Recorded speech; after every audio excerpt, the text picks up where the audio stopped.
Hello. I do believe we are live. Just want to make sure everything is up and running. I've got some kind of ad going here. All right. Well, hello and welcome to live programming here at the More Freedom Foundation. Today we're going to be discussing the fact that Saudi Arabia is finished, and now we've actually got some pretty serious professional organizations sort of getting on board with that. So we're going to be talking specifically about this IMF report that I have called The Future of Oil and Fiscal Sustainability in the GCC Region, which sounds very boring, but is actually kind of really exciting because it's sort of an official confirmation of things that I've been saying for about 4 years now. So it feels like a bit of a vindication. Of course, it's put in as sort of professional and boring and non-controversial ways as possible. So today we'll be sort of walking through this report a little bit and talking about why I believe Saudi Arabia is finished and why now apparently the IMF agrees, the International Monetary Fund, a major multilateral bank. So that's pretty cool. For those of you who are new here, you should see to the right of me, you should see a live chat. You are encouraged to dive into the live chat. Sort of get involved, discuss things, whatever you want to discuss. The one rule is that you cannot be vicious to each other. I do not want any sort of bullying of other people in the chat. You can talk about me all you want. You know, I'm a ginger, I don't have a soul, I have a stupid beard, whatever. Go for it, go nuts. We accept a really wide range of viewpoints here. I mean, even some stuff that, you know, wouldn't be accepted in many other places. The key thing, though, is that you cannot attack each other. Please do not do that. We've got Logo Cool Extreme, who's acting as a moderator. Listen to what he says. If you, he will warn you if you're acting inappropriately. He sort of knows what's okay. And if you don't listen to him, he will block you. So yeah, please listen to Logo. All right.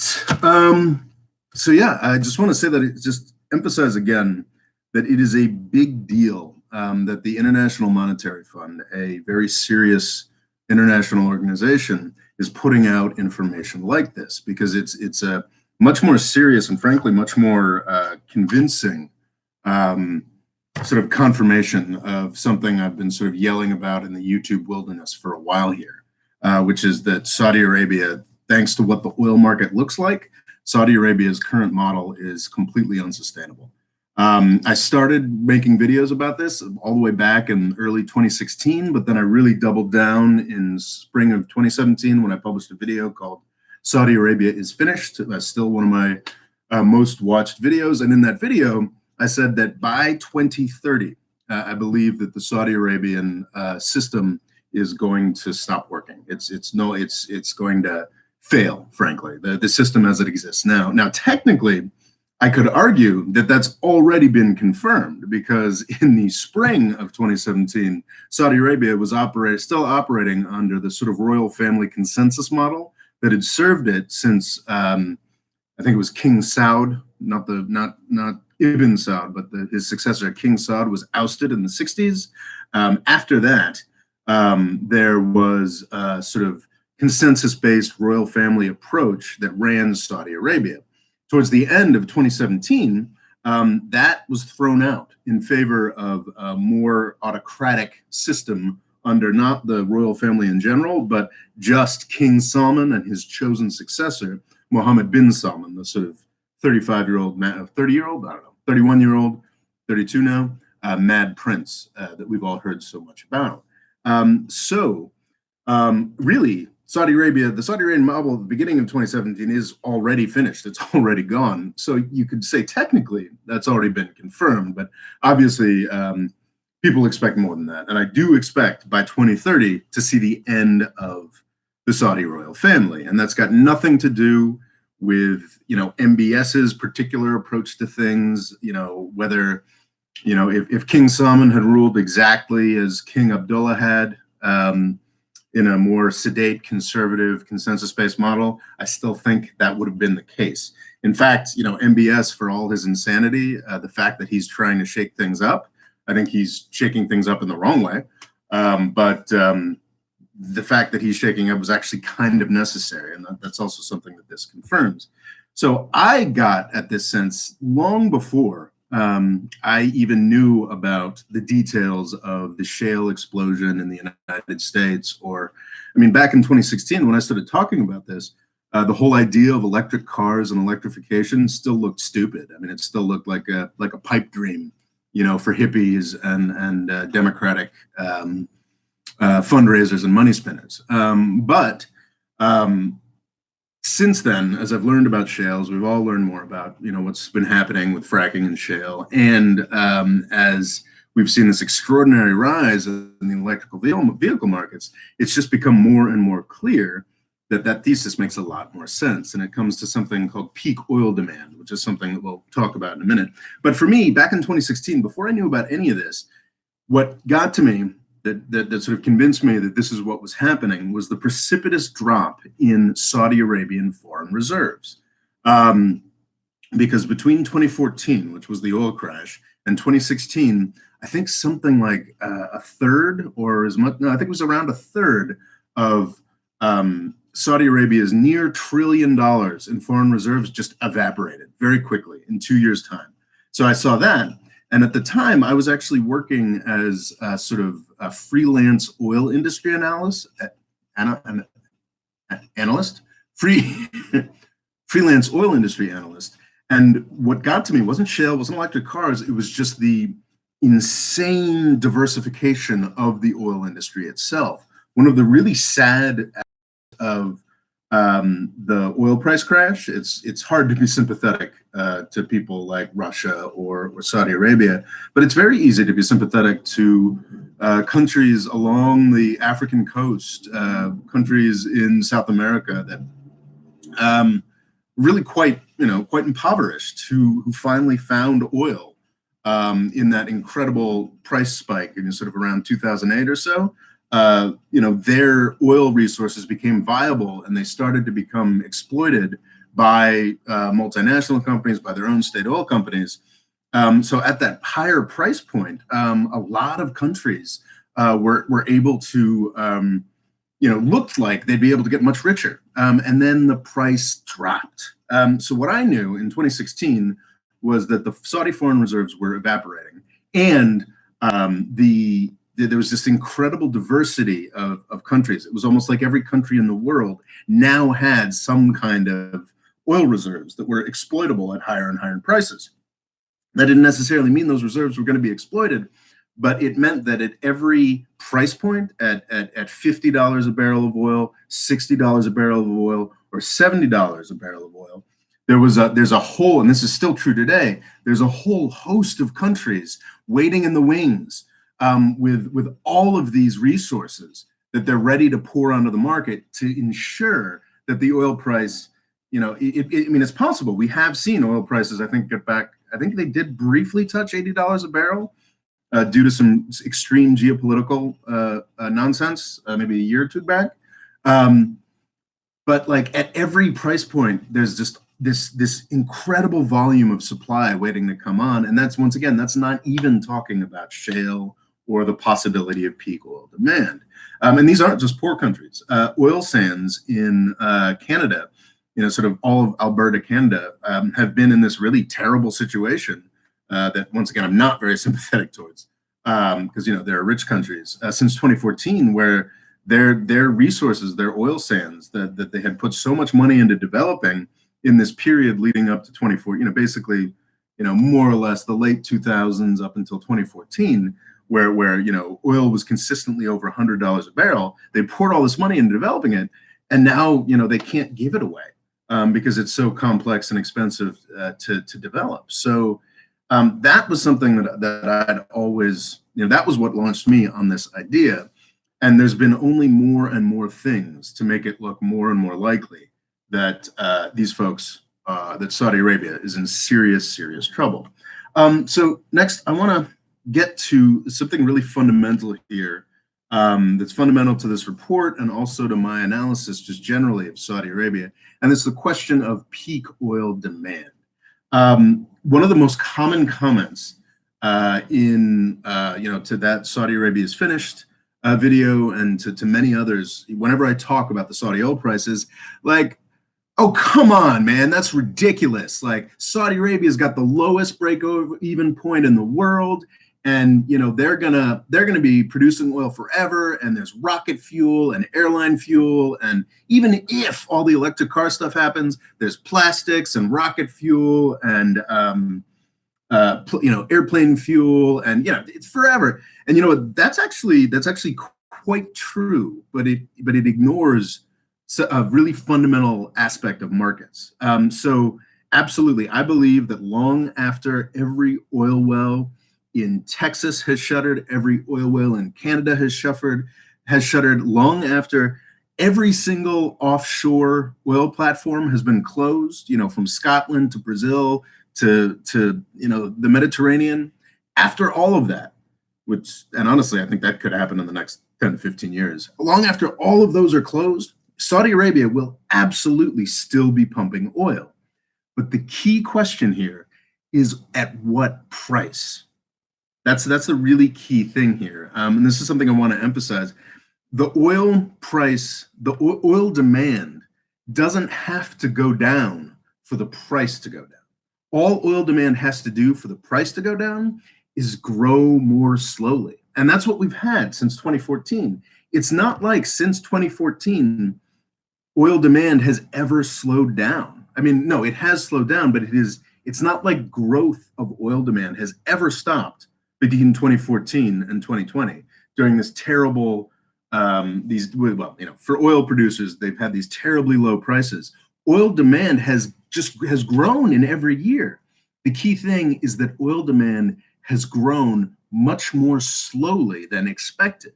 And if oil demand is not continuing to grow, like at a higher rate as it was in the 2000s because of China's rapid growth, then the oil price falls. So even with oil demand that has been growing every year, but at a smaller amount than expected, Saudi Arabia and OPEC and all oil producers have been in this desperate situation.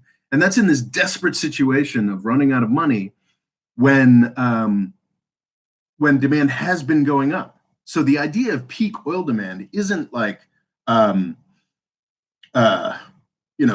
we're just never going to have oil anymore. No, the peak oil demand, it's sort of how supply and demand curves work is, you got your supply curve and your demand curve. And then that key thing in there in the middle is the price. And if the demand peaks and starts going down, then we're oversupplied. We're instantly oversupplied. So what's interesting, the fundamental claim of this very confusingly and boringly named report, The Future of Oil and Fiscal Sustainability in the GCC Region, one of the key claims is that the GCC region, that's the Gulf Cooperation Council, it's essentially Saudi Arabia and the other Gulf states.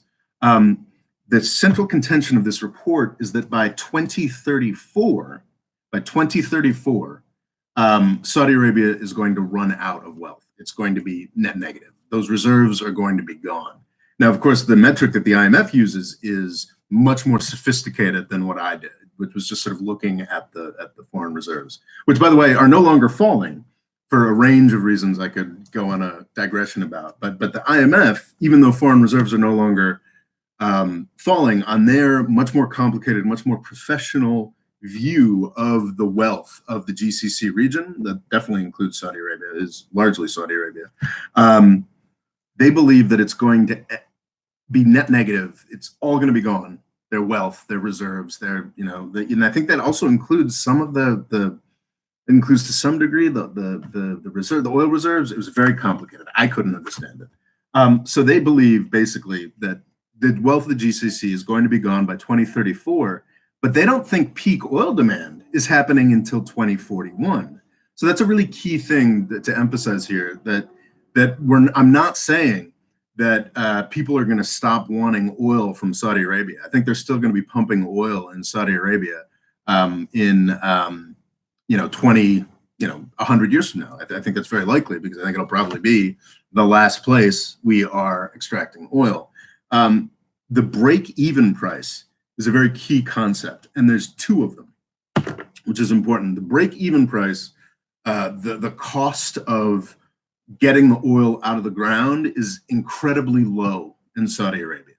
And that is the reason that they will still be producing oil in Saudi Arabia 100 years from now.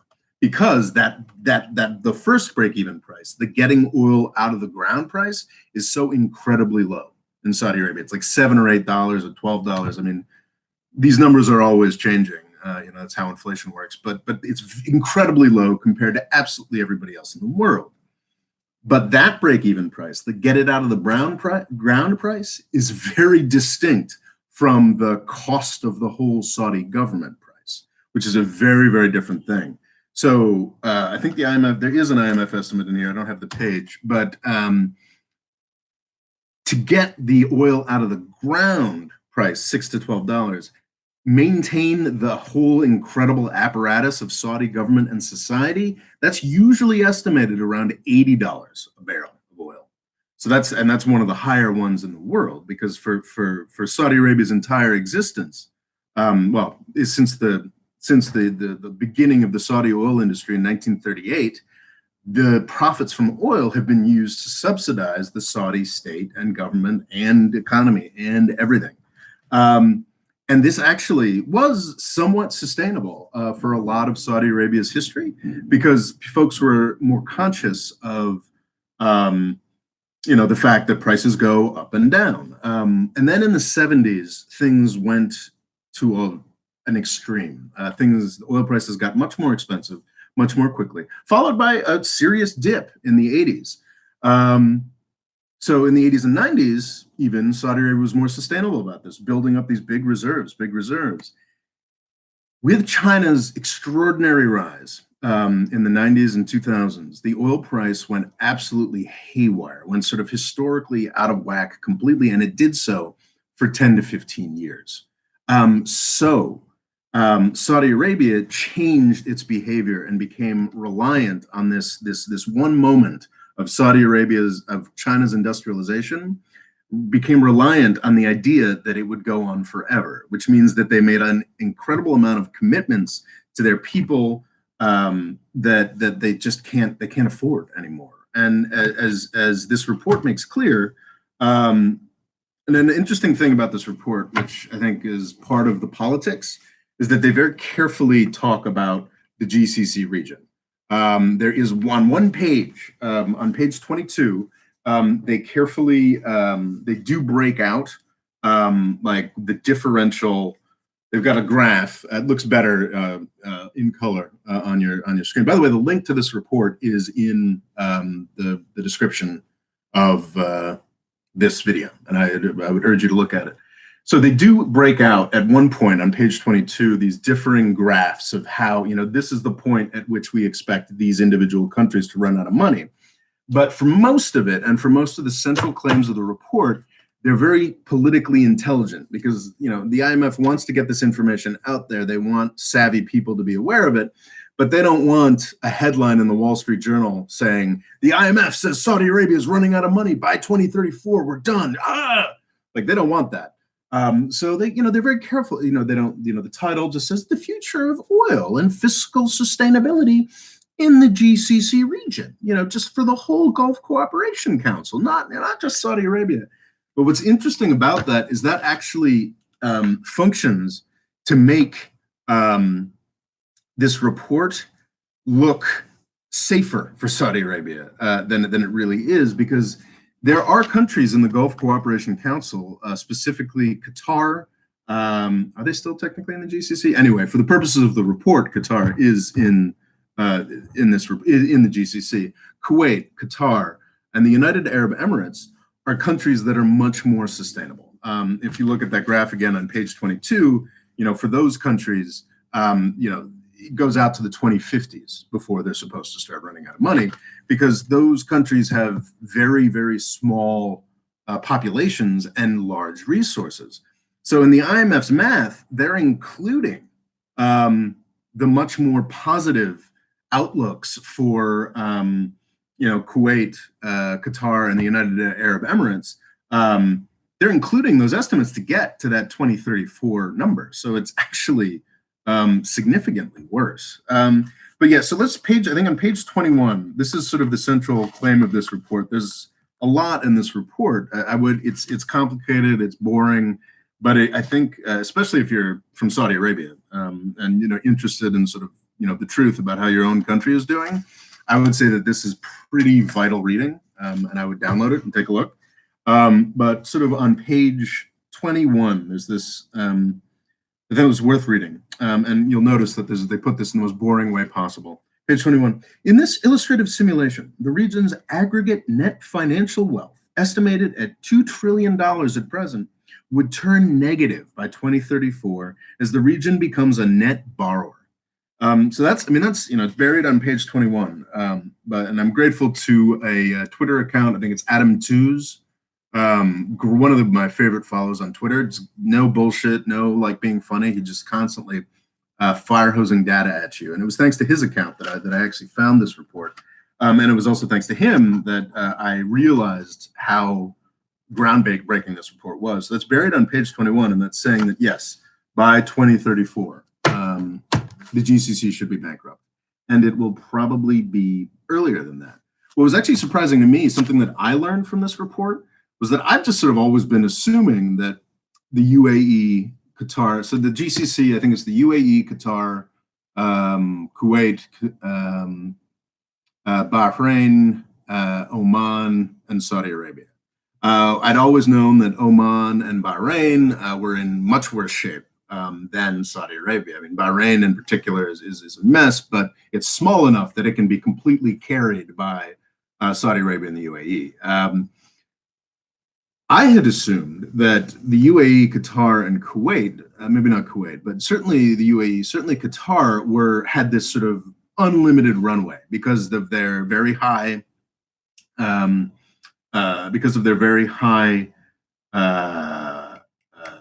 very large reserves, large production, and their small populations. What's interesting on page 22 again, the IMF sees a point where they fall apart, like where they actually run out of money too, where they run out of wealth.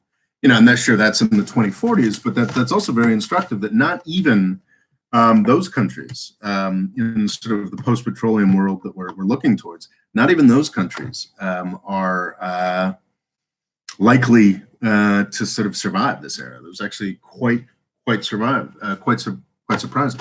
So that was one thing in this report that surprised me. This is very, very worthwhile report. Good to read.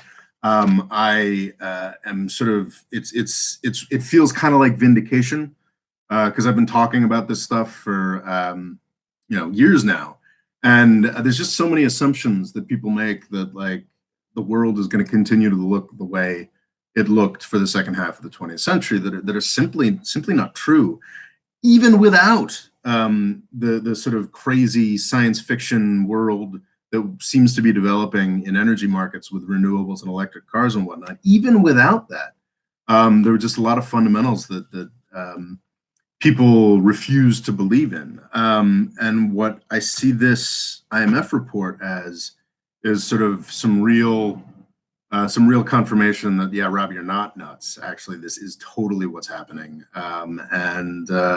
Now, even though in the most politically polite and careful way, the sort of the real world is waking up to reality, even if it's 3 or 4 years later.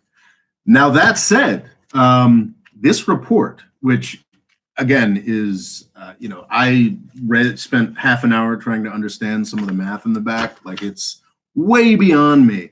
I'm not a data guy. I always meant to learn more statistics. It's been hard. I've never been something. I'm more of a narrative guy. But narratives are more important than you'd think. I keep meaning to make a video called Narrative Trump Forecasts and whatnot. This is very problematic. No, not problematic. I mean, it's just where most people are. This moves an incredible distance towards making some real sense of what's going on, but it's still hung up in a lot of assumptions that just don't make a ton of sense. And actually, in this report, to its credit, it actually, to its credit, it actually includes different scenarios. So this sort of assumes that peak oil in 2041, the Gulf runs out of money in 2034. That relies on an assumption that we do absolutely nothing, that there's no big push towards efficiency. There's no, presumably, I don't quote me on this, but presumably that also means that there isn't a big boom in electric cars. No, actually, they made that. No, the peak oil any peak oil prognostication must include some assumption for electric cars. But I think that their estimate of electric cars is low. They're assuming that there will be no carbon tax, that there will be no. Their baseline essentially assumes that the Paris climate goals are all going to fail, and there will be no carbon tax, no efficiency. If there is a carbon tax, then their peak oil numbers. So I think they have different scenarios. They have peak oil at 2041 under just doing what we're doing right now. They have under an efficiency scenario, the details of which I didn't understand too much. They have peak oil coming down to 2030, just 10 years from now. And under a carbon tax, which the carbon tax is now becoming, for some, even Republicans in the United States, some of them are talking about carbon taxes, because the carbon tax, which used to be this, out there crazy, environmentalist hippie thing, is a lot better than the sort of green, well, is not better, well, that's a value judgment, but is much lighter than a lot of the Green New Deal stuff that folks like AOC and really the whole Democratic Party are proposing. So Republicans have to, with some exceptions, now have to admit that climate change is happening. So if even Republicans in the United States are starting to talk about a carbon tax, this is something that looks very possible. Will it happen next year? Will it happen 4 years from now? These are very important questions, but it seems like something that's likely to happen. And in this report, in this super conservative, super politically careful, super hedged report, it says that if the carbon tax scenario happens, then, and it doesn't put a year on it, but then it sees peak oil demand as happening before 2030.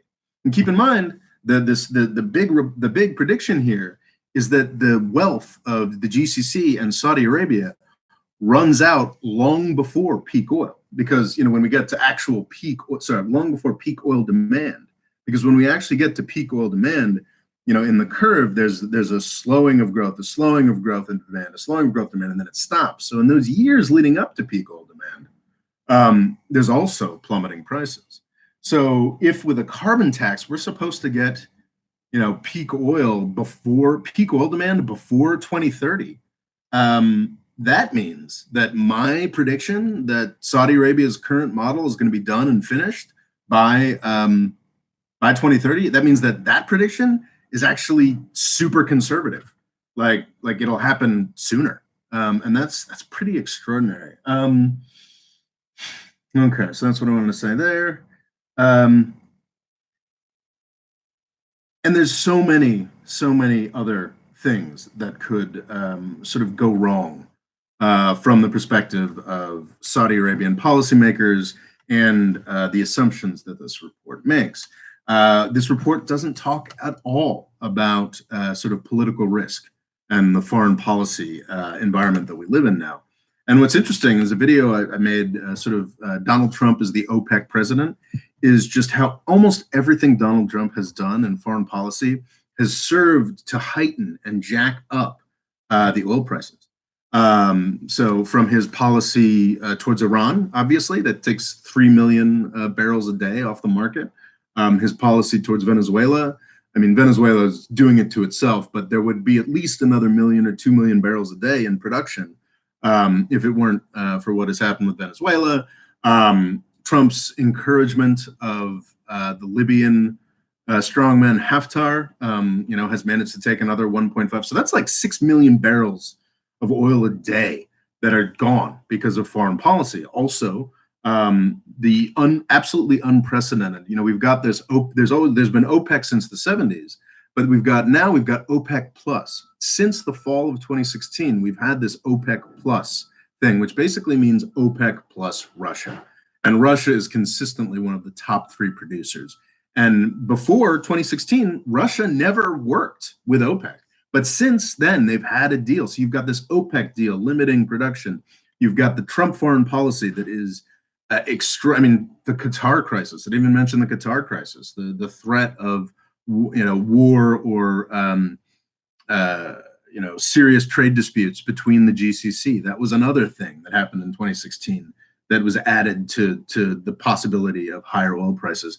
So this report doesn't really make much of an allowance for that. And I mean, sure. I mean, who knows? Like, it's possible that it could get worse. Libya could, overflow into Algeria and take that, country's oil production out. Maybe drug wars in Mexico, go even more heightened and, just further disrupt Mexico's oil industry. It's possible to imagine these things getting worse, but also I do think we've kind of gotten to a point where you almost can't push it any further. So I don't think there's enough of an acknowledgement of that, and the incredible just how it's almost like every policymaker in every petrostate, including Donald Trump, calling the United States a petrostate for sure at this point, which it's definitely acting like it has a foreign policy with, are doing their absolute damnedest to jack up oil prices, and I think that's pretty unsustainable. And this sort of gets to something that's, I think, pretty important for the 2020 election, something to think about. The 2020 US election is reading this report. It was brought home to me just how desperately everybody in Saudi Arabia, in all of the Gulf countries, Saudi Arabia, UAE, how desperately they need Donald Trump to win in 2020. Because if they don't, even the assumptions in this report, the different scenarios provided in this report make it pretty clear. But if Trump doesn't win in 2020, then Saudi Arabia, the UAE, stand to lose an extraordinary amount of money because Trump is doing, I call Trump the OPEC president quite seriously. He's done an incredible amount to jack up oil prices. There's the foreign policy aspect, Trump, but there's also the crashing out of the Paris Climate Accords. There's also his desperate attempt, largely failed attempt, to bringing back coal is famous, but specifically, he's been trying desperately to do away with Obama-era fuel efficiency standards. California and even some companies in the United States don't want that. So they seem to be blocking him, and he is, incompetent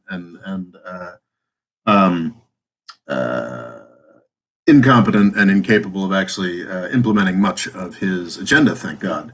But on sort of environmental policy, Trump's positioning is more important in the negative. The fact that he hasn't done things that Clinton would have done or Obama would have done.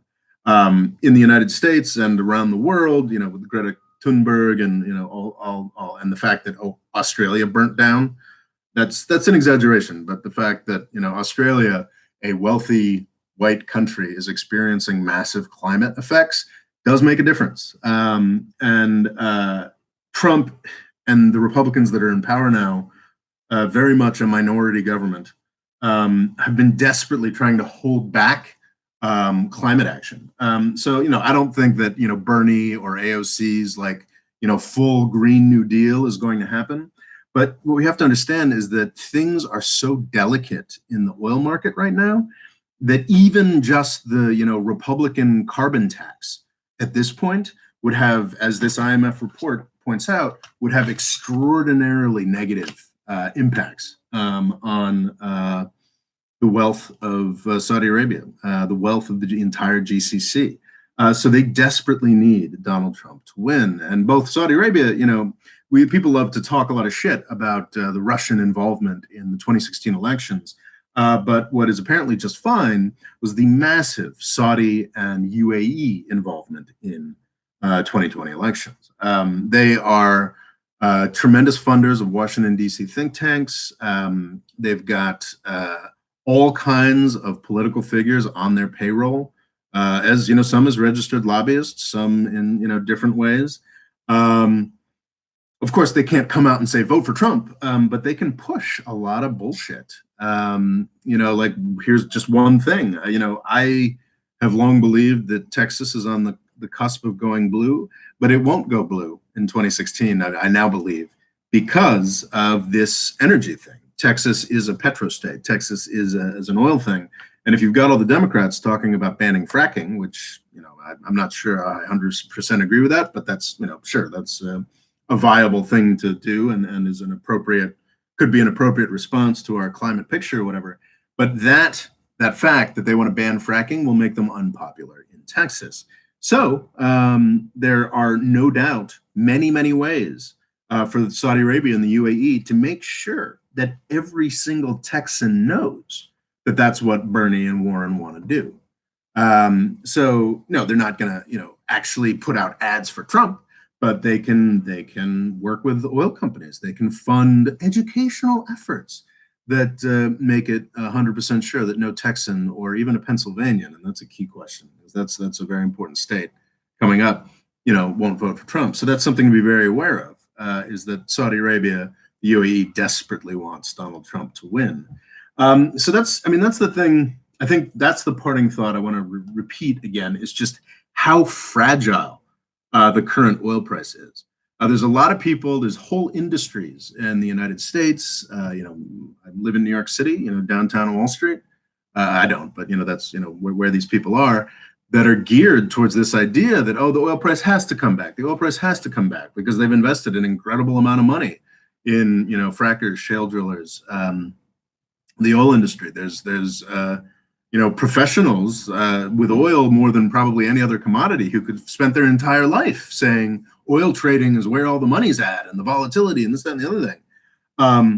So there's a lot of people who are super invested in this idea of, the oil price has to come back and it's just the way things are. It's going to be more expensive. So there's so much invested in the U.S. and in the UAE and in Saudi Arabia, everywhere, in this idea that oil has just got to come back. The oil price has just got to come back because of all these things. There was something else in the report. This report is very reliant, again, on the idea that, as are all of the plans of Saudi Arabia, are reliant on this idea of petrochemicals. Petrochemicals are going to save us. And actually, I think to some extent that's kind of savvy, like what as U.S. and international businesses that are based around oil and petrochemicals, basically turning barrels of oil into plastic. As those companies go under, Saudi Arabia is buying those up to have the full vertical integration.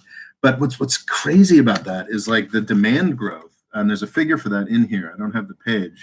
The demand growth expected from that petrochemical stuff is on the order of 5 million barrels of oil a day, and that's Trump's foreign policy is keeping that much off the market. So this is tremendously fragile. There's another figure. Vision 2030 is something that's supposed to save Saudi Arabia.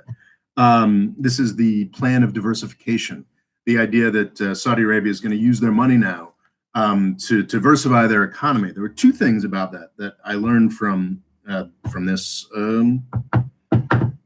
report that I should have known already. Well, one is that for sustaining the level of wealth that Saudi Arabia has now, this report estimates that the level of action between 2014 and 2018 or so was roughly half. So they have, Saudi Arabia has introduced a sales tax, they have done things, but this has essentially done half as much as was necessary. And it's not oh, we're halfway there, we can go halfway there. No, that means every year, $100 billion is evaporating. And that's something that's cumulative, not oh, we'll fix it later.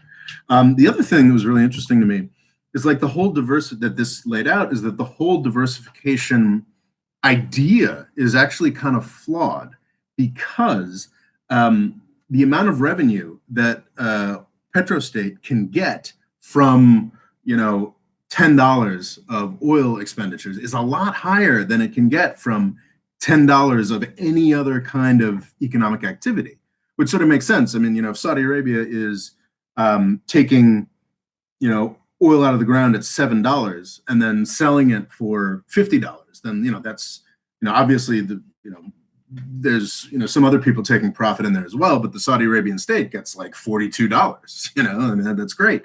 But for a given $10 of other economic activity, I mean, there's other stakeholders, there's people who need to get paid. There are people who do work. There are people who own businesses. I mean, it's much more complicated and it's much more difficult. So I didn't quite realize the extent to which the whole diversification idea is fundamentally flawed.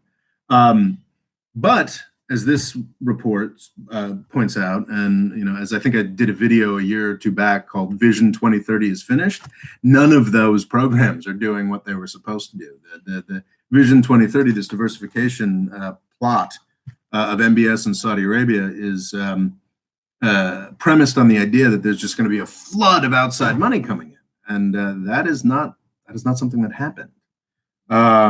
So yeah. To close, I just want to emphasize once again, because this is something I get in the comments again a lot. Saudi Arabia is going to be pumping oil 100 years from now. Absolutely. That's for sure. Like, no question. There's no question that's something that's definitely going to happen. Saudi Arabia is still going to be pumping oil. The key question is what the price is that they're going to be pumping it for. And if it's down around $20 a barrel of oil, which is quite possible by some projections. If that's the case, then the whole Saudi government and society is impossible the way it is. Plastic bottles and rocket fuel are not going to save Saudi Arabia from electric cars or shale drilling, or just the fact that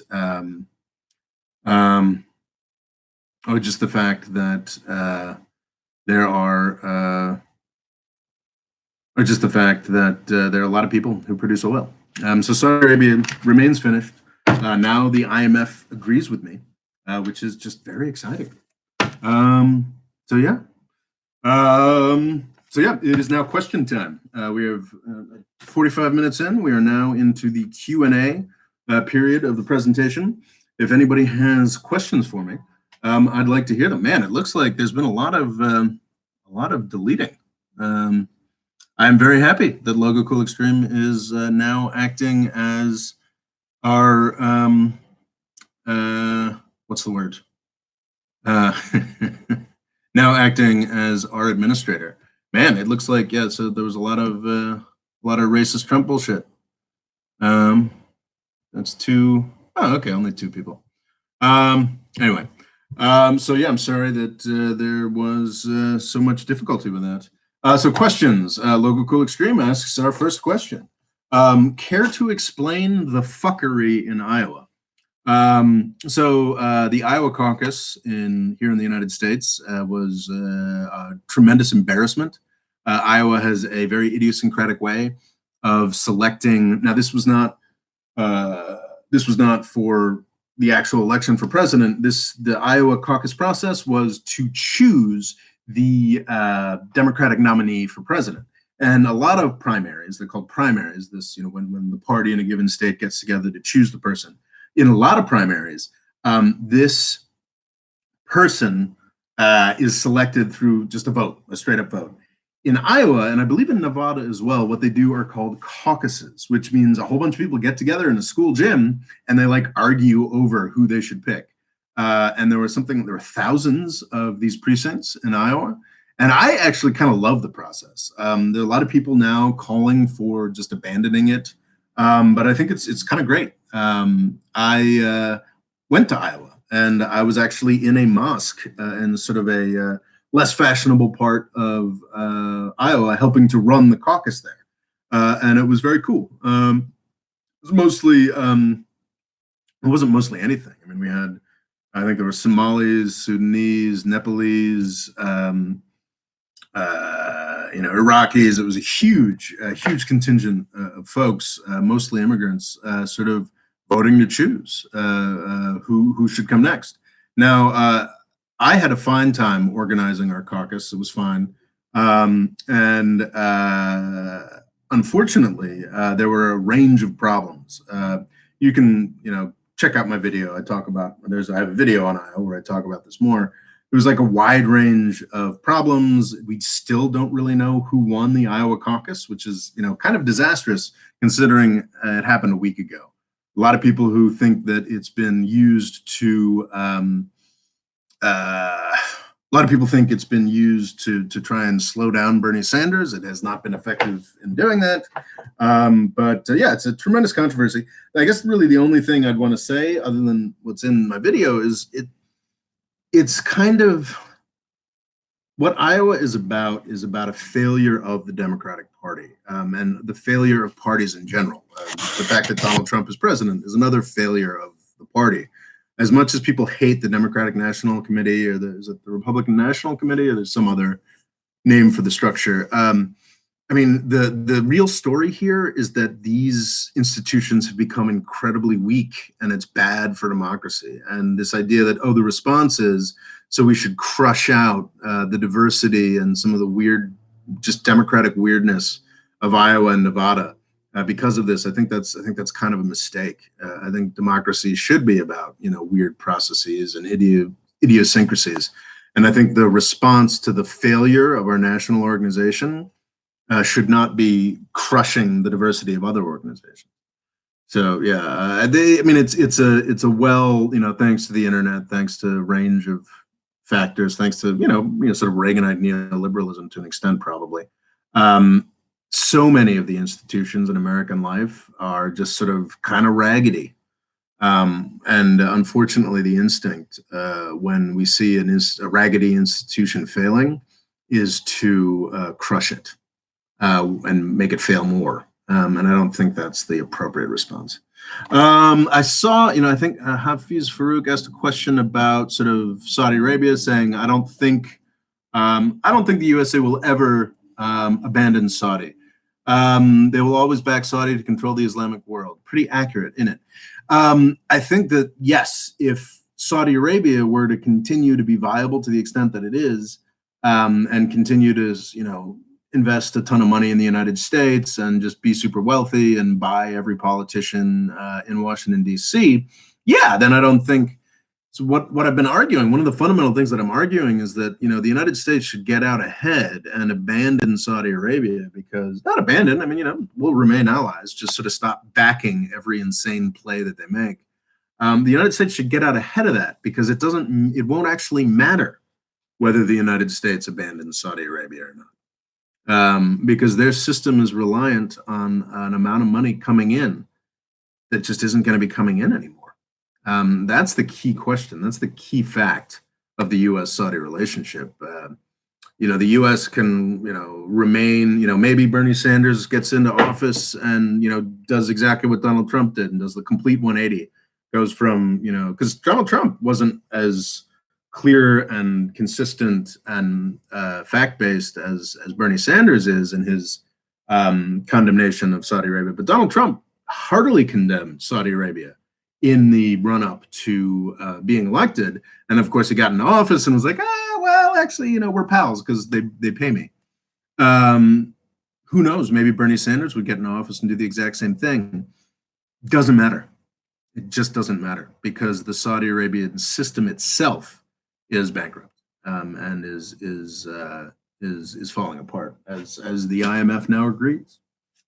So yeah, like, even if the United States wants to keep Saudi Arabia going, we don't have that power, because the way that, the U.S. has a ton of power. That's one of the messages of this channel, is that the U.S. has more power than you think, but we don't have enough power to keep this insane money-based system that goes on in Saudi Arabia going after the money's gone, because it's just an insane amount of money.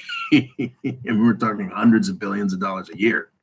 You know, we waste a lot of money in the United States, but you know, we reserve those kinds of figures for the Pentagon, not, you know, propping up some petrostate that used to be useful to us. James Cook asks, how is Warren different than Hillary? Will Pocahontas stop supporting Wahhabism? I really don't understand. I think this may actually be specifically something that James Cook talks about. Elizabeth Warren and Hillary Clinton, like, couldn't be any more different. The fact that they are both blonde white women is almost the only thing they have in common. Hillary Clinton distinguished herself by extraordinary friendliness to banks. You know, that's, to put it not mildly, put it clearly.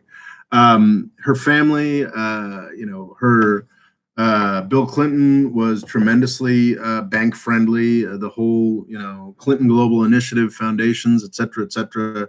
You know, there've been Hillary Clinton's whole shtick. And I have a video why Hillary Clinton should not be president, which deactivated once Trump was nominated, I would like to say, but is now up again. That just talks about what an extravagantly corrupt organization those foundations are. I mean, it's insane. Not illegal. No, nothing there that's illegal. But those are, I mean, just machines for turning money into influence and influence into money. And yeah, I mean, that's the Clintons. Elizabeth Warren has a political career, is currently a viable, you know, before she became a senator. I mean, her public career started, I mean, I think maybe a little before, but became massive during the financial crisis, because she was one of the very few people who understood all this shit that had happened in 2008 that wasn't completely bought into the process. What's interesting is that Obama, the big socialist, is just utter horseshit.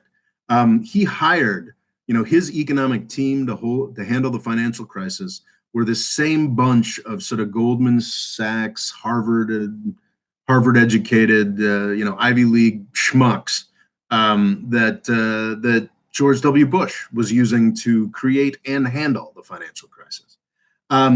Elizabeth Warren came to prominence because I believe she did end up as an Ivy League professor, but she was not educated Ivy League, which is a key part. She actually understood what was going on with a lot of these financial instruments. And unlike a lot of other people who were like, oh, well, you know, we just got to give the banks hundreds of billions of dollars and, you know, everything will be okay. Elizabeth Warren said, you know, fuck them. I understand what's going on here. And it is insane that, you know, we're letting the middle class get all their houses foreclosed on and, you know, not even taking away 10% of the money that these banks and their counterparties wasted. No, I mean, she created Consumer Protection Bureau, something like that. Yeah, and her whole thing in the Senate has been running down banks. I mean, like, so Hillary Clinton and Elizabeth Warren are like completely different people. Hillary Clinton has one of the worst foreign policy records in U.S. history. Hillary Clinton actually served as a Secretary of State. That's supposedly her big job that she, you know, did so great with. There's very little to point to in Clinton's tenure as a senator. I'm sure she did some other stuff that was nice, but mostly she's known for her vote in favor of the Iraq War. But in 2008, she became Secretary of State. That's Secretary of State is the most powerful diplomat in the United States.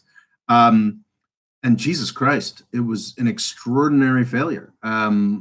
Basically, you know, Libya happened on her watch. Syria, you know, the beginning of the U.S. destruction of Syria happened on her watch. You know, that's 500,000 dead people you can credit to her. Brexit wouldn't have happened without the refugee crisis that her stuff started.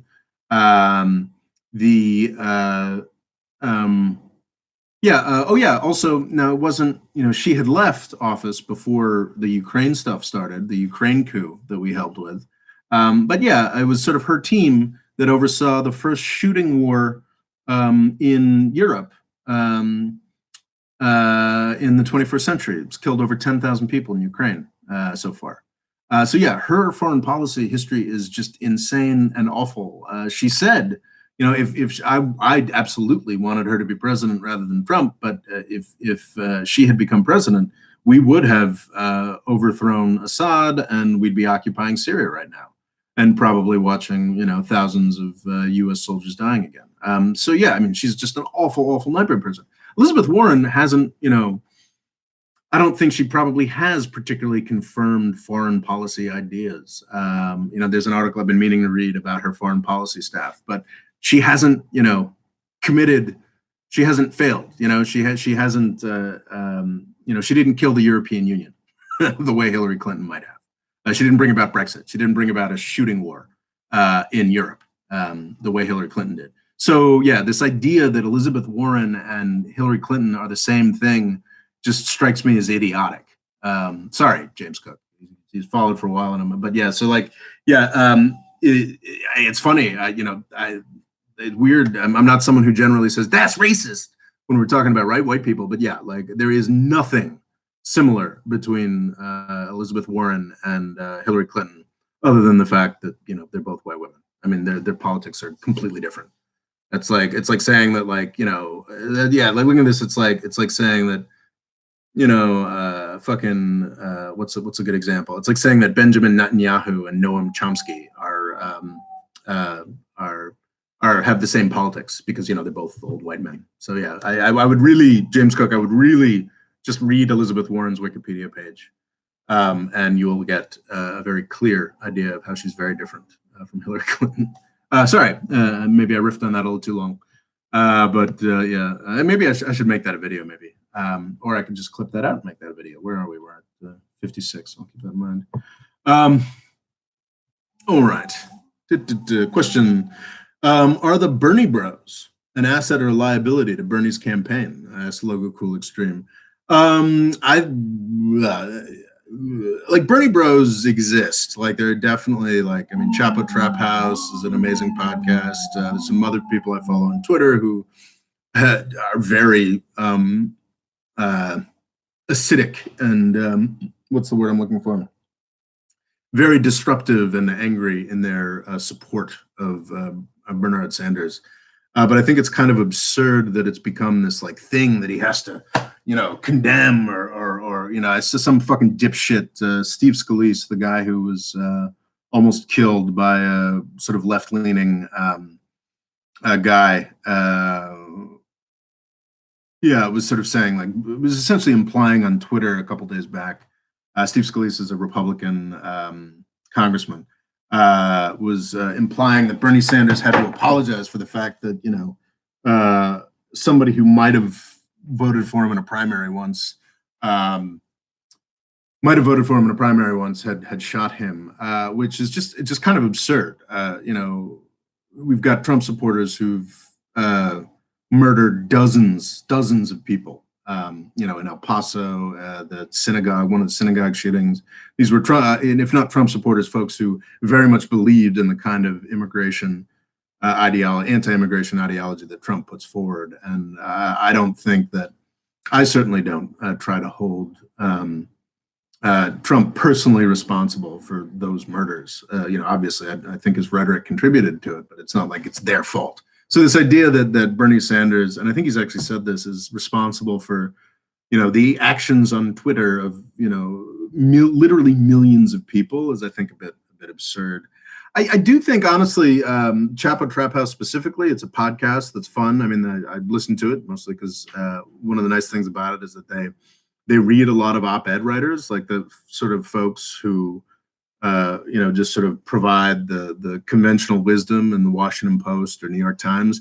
They read that and they just rip it to shreds. They actually take these people seriously and are quite vicious in their eviscerating of the conventional wisdom. And I really enjoy that. They're way left wing, and I do not enjoy that. I do still consider myself a conservative, but I think that those folks should be a little more responsible, honestly. They've been, I don't think they quite recognize the power that they have, but I don't think Bernie Sanders has gone on their show or endorsed them.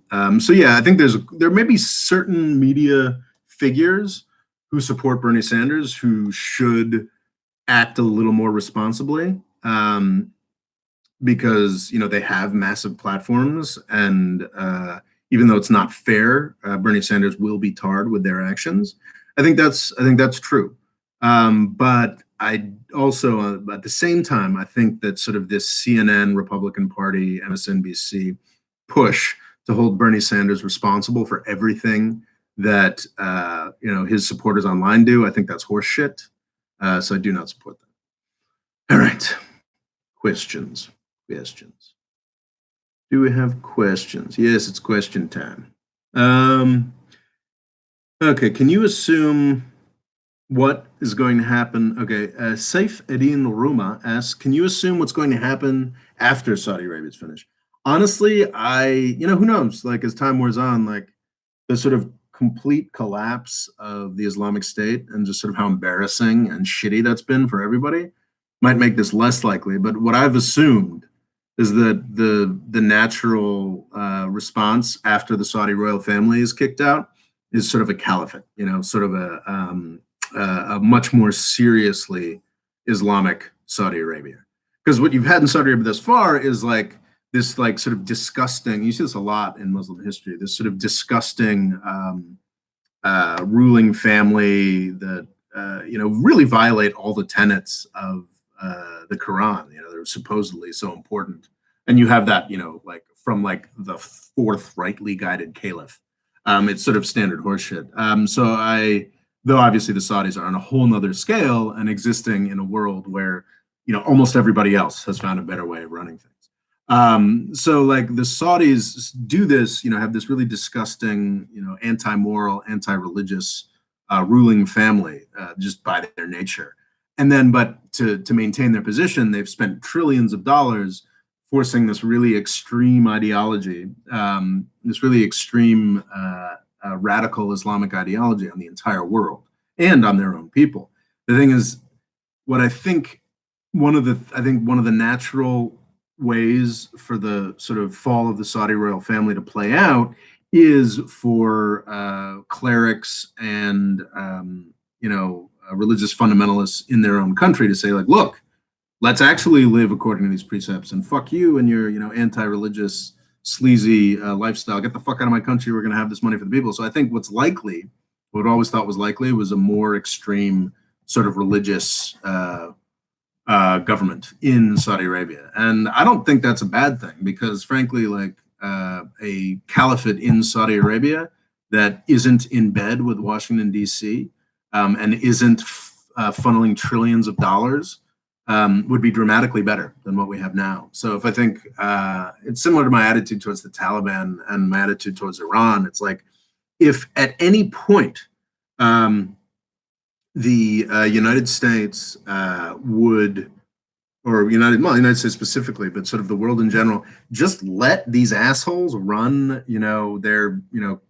whether be it the Taliban or Saudi Arabia or Iran, just let these assholes run their sort of Islamic paradise for 10 to 15 years, it'll fall apart. That's what we've seen in Iran over and over again. Whenever U.S. pressure lightens up just the smallest bit, the Iranian religious paradise starts falling apart, just starts disintegrating. It's actually U.S. aggression that keeps the Iranian regime in power, that kept the Taliban. I mean, the Taliban is extraordinary that it's survived for 20 years now.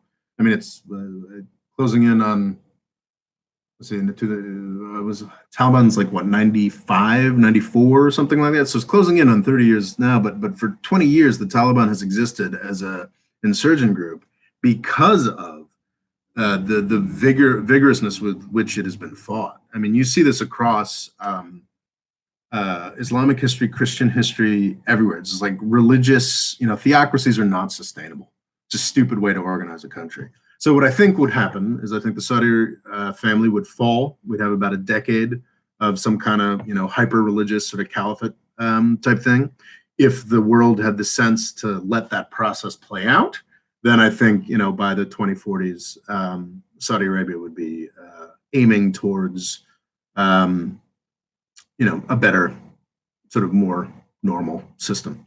Now that said, it's interesting as one of the key parts is like without the Gulfies and their ridiculous systems, the Gulf Cooperation Council types, not just Saudi Arabia, Kuwait, UAE, Qatar, without them funding sort of extremist ideology everywhere, it's been fading. It's been fading very quickly. And because that's one of the first things that's going is this attempt to impose Wahhabism on everybody else. Like Saudi Arabia can't afford that shit anymore, and also other countries are getting richer and more capable of sort of booting out that malicious outside ideology. So I believe. Um, it's possible that Saudi Arabia could just, avoid that intervening caliphate period. I think that the Islamic State served one pretty amazing purpose. Was like, okay, let's see what happens when these jihadis get to build their state. And oh God, it's horrible. And I think that's been who knows, that might actually yield a healthier post Saudi Arabian state. The Sunny333 asks, off topic question. Turkey and Libya and the recent thing between Russia and Turkey and Syria is something important to watch out on the news, or it's going to cool down? I've got two videos on this. I've got a Russia and Syria sort of unproduced video that I did about a week ago. Sort of like Russia and Turkey are fighting in Libya, I think is the title of that. And then I've got the last month's live chat was, what is Turkey doing in Libya? So I'd refer you to those. I think it's absolutely something to pay attention to. World War III is not going to happen in Syria, because for World War III to happen in Syria, you'd have to have, the US and China involved in a serious way, or Russia getting into it with the US. And that's simply not going to happen. I pointed out there's already been incidents where US military forces have killed dozens to hundreds of Russian soldiers or mercenaries or whatever, Wagner group. And both Putin and the United States hushed that up as soon as possible, because they're both really invested in this idea that there's this big competition between the US and Russia. But the sad, happy fact, actually, is that Russia and China are both way too weak to get into it with the United States this decade. However, that won't be true in the 2030s and the 2040s. Might be true in the 2030s. But just because World War III is not going to happen in Syria, it does not mean that a horrific conflict can't happen. Russia versus Turkey would not be World War III, but it would be very, very bad. It would be the first serious fight between top 20 world economies since World War II. I'm not saying it's guaranteed that that's going to happen, or even it's likely that that's going to happen between Russia and Turkey, but it is absolutely something you should pay attention to. It is one of the most serious potential disasters, the idea of a serious fight between Russia and Turkey over Syria. So yeah, I think that's something to pay attention to. I mean, who knows? It's possible that Turkey could attack Syria and Russia would be like, well, fuck this noise, we're out. That could work. Who knows? And then, Jesus Christ, you'd have Turkey running Syria, which would be nightmarish. Well, it'd be better than the U.S. running. Well, would it be better than the U.S. running Syria? Anyway, yeah. So basically, Erdogan has done his own red line. He said that Russia and the Syrian army need to withdraw from the Syrian territory they've retaken by March 1st. And I hope that Erdogan will just say, well, fuck it, I didn't mean it, we're fine. But there's a chance that on March 1st, we could see real war between Russia and Turkey. It's sort of why I've been holding off doing a produced video, because it's all so up in the air. It's entirely possible that Erdogan will just sort of forget that he said that and move on. It's also possible that because Turkey has been pouring forces into Syria, it's possible that he's actually going to go take down Assad, and give Syria to Al Qaeda, which would be bad. So yeah, absolutely worth paying attention to. Oh, there's something I meant to mention in the actual thing. Fucking coronavirus, yo, folks. COVID-19, we're supposed to call it now. Coronavirus is apparently a generic name, but the name of this is COVID-19. Oh, that's a Victory asks, is Corona a biological weapon against the world economy? No, it is not. One of my favorite films, one of the few films that I've seen more than twice, is a Steven Soderbergh film called Contagion, and I would recommend it very highly. I was going to do a live chat just talking about Contagion and the coronavirus, but I decided not to because, man, like we have no idea what's going on. Absolutely no idea. It's day by day. Like the news is confusing, and I've been like trying to dive in a little bit more, and it's like, I go, David, oh, this is just a slightly more extreme version of the flu. It's fine. Or like, another day, it's like, holy shit, 2% of the people who get this die. Like, and everybody's going to get this because it's harder to detect than otherwise. Like, fuck, like, I've got parents in their 70s. I should be very worried about this, right? So I don't know. I don't know. What I do know, or I don't know if I know this or I've been very convinced by persuasive Twitter threads, but I think it's very likely that the impact of coronavirus is going to be much higher than the markets are currently forecasting. Already, and this is why I should have mentioned it in the presentation, already because of COVID-19, the sort of Chinese novel coronavirus, OPEC is losing its shit. Oil prices are, they are pulling out all the stops to try to keep oil prices in the $50 a barrel range, above $50 a barrel. And I think it's probably going to get worse. China is sort of shut down here. I think too many people, both for the oil markets and for the economy more generally, too many people are thinking that this is going to be like SARS. Again, we just don't know what the lethality, what the spread is, because of the difficulty of getting information out of China. The virus can also evolve. We don't know what the impact of COVID-19 is going to be versus SARS, which was a similar issue back about 15 years ago.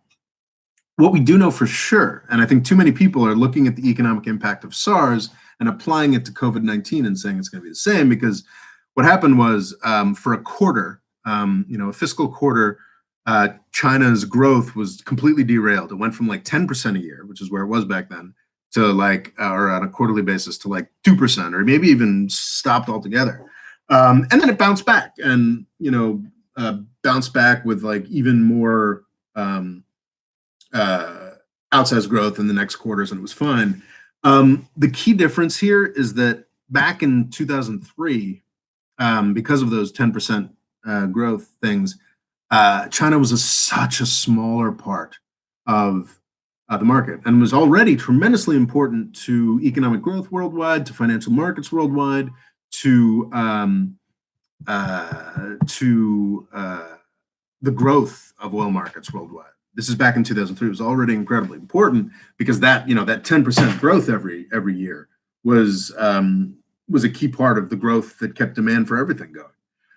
Today, China is like 25% of the world market for everything. So the fact that China shuts down for a quarter, which is what it looks like, it's not going to be a month. It's like China is going to be, business out of China is going to be significantly impacted for all of China.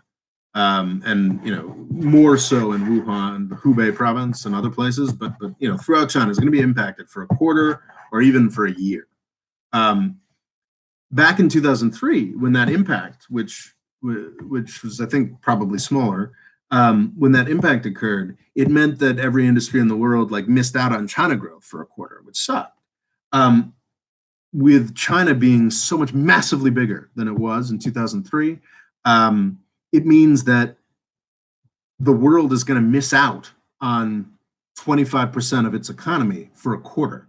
The impact on oil and gas is going to be much bigger than has been incorporated in prices, and I also believe it's going to have a big impact on the U.S. economy and the U.S. stock market.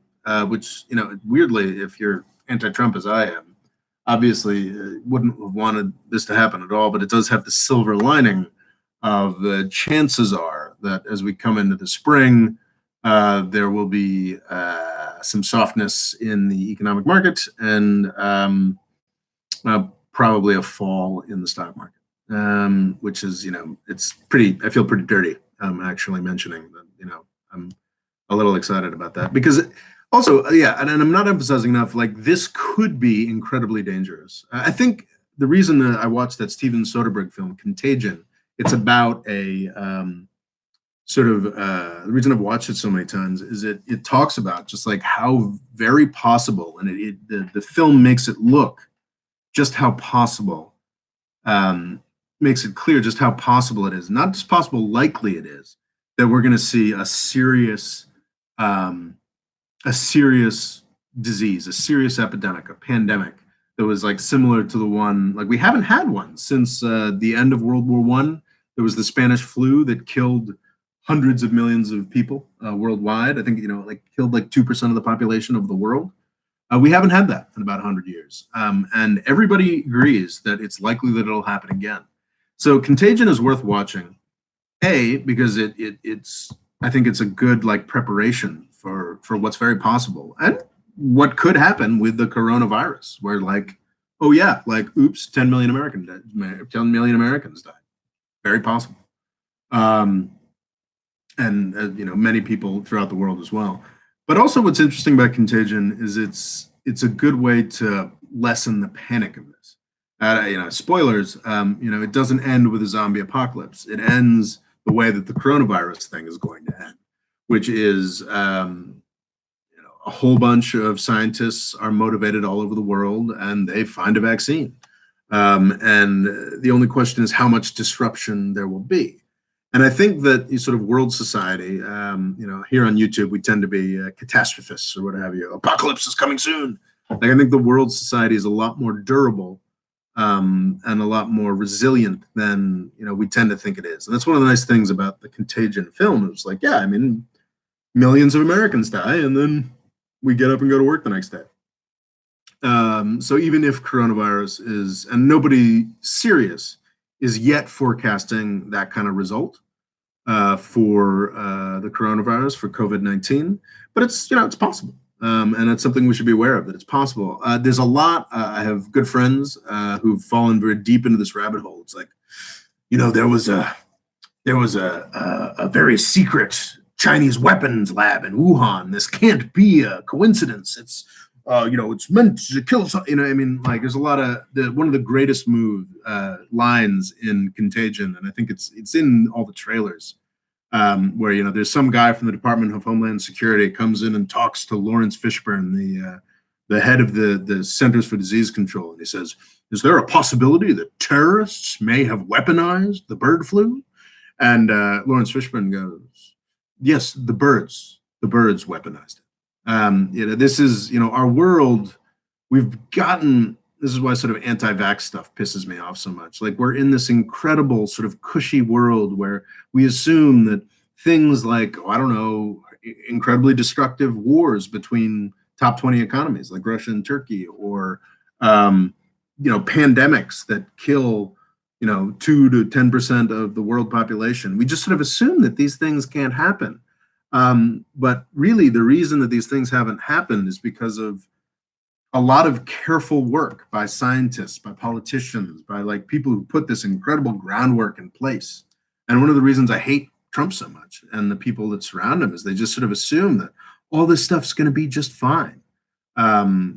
Because, I don't know, let the market work or whatever. Like that's not how the world works. We live in a world that's, by the standards of human history, is extraordinarily safe and well maintained and easy to live in because of a lot of work that was put in, and having assholes who don't know how to do anything in the White House is not helpful.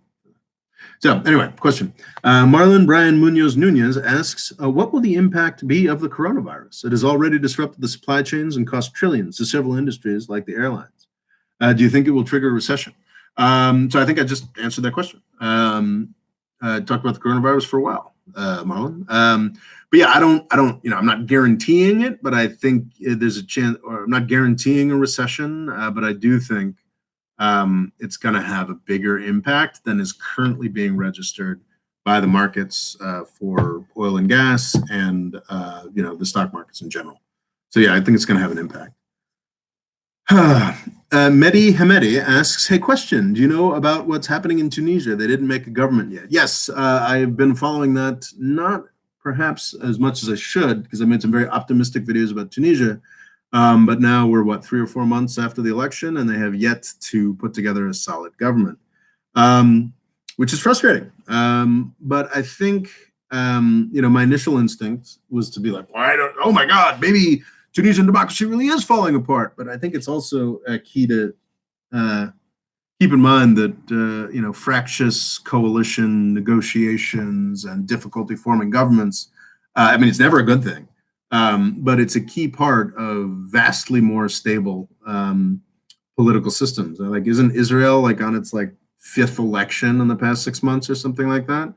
I think Berlin had a lot of trouble. I think Berlin's coalition building process for the current government took 6 months. Belgium famously didn't have a government for 2 or 3 years. Now, obviously, Tunisia needs a fucking government. They need to get it together and get this done, because Tunisia faces much more serious challenges than Belgium or Germany or Israel.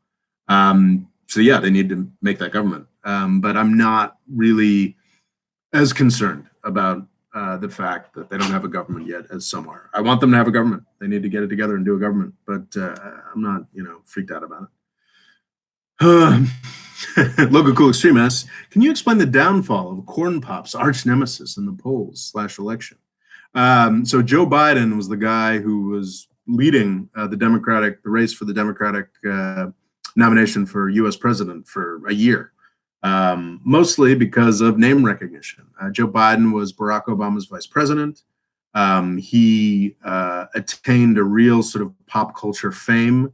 There's this fascinating, if you want some funny reading, maybe you have to be as mired in the U.S. context as I am to find it funny, but The Onion, the satirical newspaper, did a whole series of stories on Joe Biden washing his car in the White House front lawn, and sort of this idea of Joe Biden as this sort of crazy Uncle Joe, this sort of sort of stereotype of American manhood that was sort of fading, but also kind of amusing and nostalgic, and his relationship with Barack Obama, a guy that he famously was kind of racist about in the 2008 presidential race.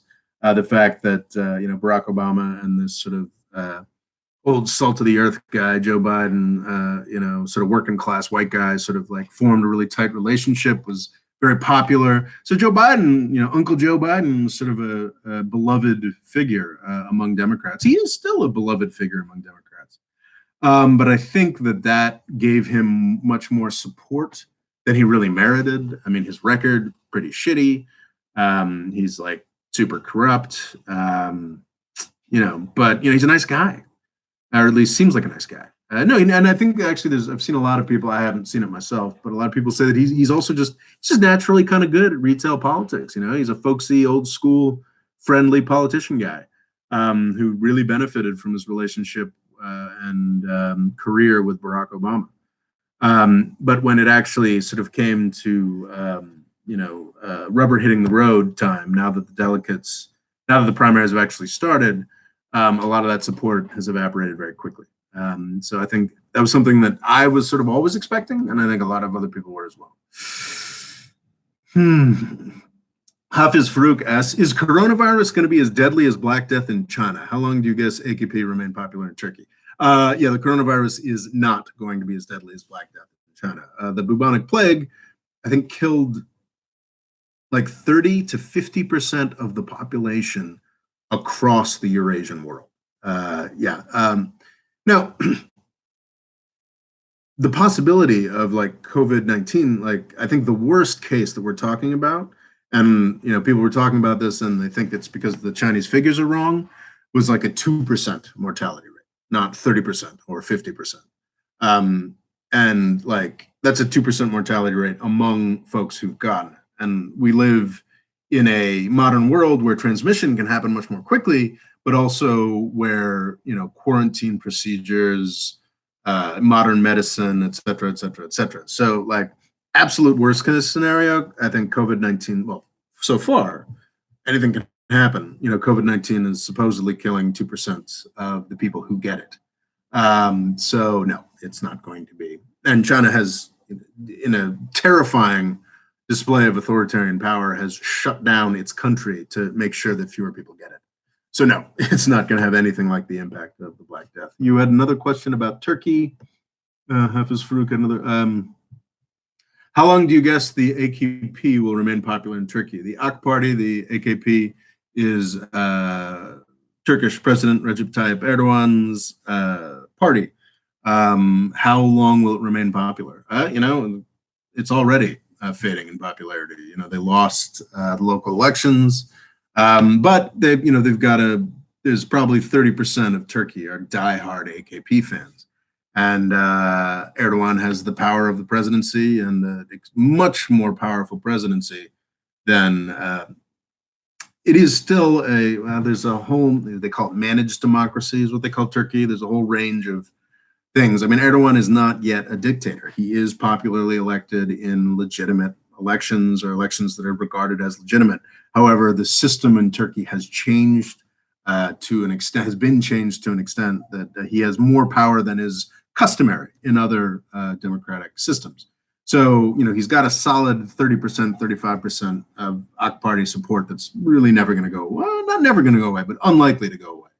And then he's also got the incredible power he's accumulated around himself after, gosh, almost 20 years as prime minister and then president. If you've got that 35%, and then you can also create crises, which I would argue he did with the Kurds in 2015, you can, keep things going. So who's to say? I do believe we're, I don't think Erdogan's still going to be in charge of Turkey by 2030. But more than that, I'm not really willing to say because I just don't know. How did I get I got a super chat. Well, thank you, Mark Bowler. Mark Bowler is a huge supporter of this, one of the biggest supporters of this channel, and very grateful for a super chat as well. That's very cool. Thank you, Mark Bowler. Does Mark Bowler have a question? I can't read Hebrew, but anyway, question: do you think the Fire Nation is pushing for war with the Earth Kingdom? I'm going to guess that's a question for the youths because I don't understand. I don't understand what that means. Is that some kind of online youth thing? I am not a youth. I bet it's a video game thing, huh? Yeah, so I don't understand what that question is. Sirius 707 asks, is there any benefit behind Egypt's new capital and will it ever be finished? Don't know. I do not know. I feel like a lot of new capitals tend to be seen as failures and then they just sort of keep going, Washington, D.C. was a joke for a century. It was, it was a hazard posting famously in the 1800s because it was built on a swamp and like European diplomats, risked getting, malaria or yellow fever or whatever. But, then it eventually worked out. So it just sort of depends. I think that building a new capital city is kind of a weird choice for a government that has as few resources as it does. That probably wouldn't be what I would choose to do if I were running Egypt right now.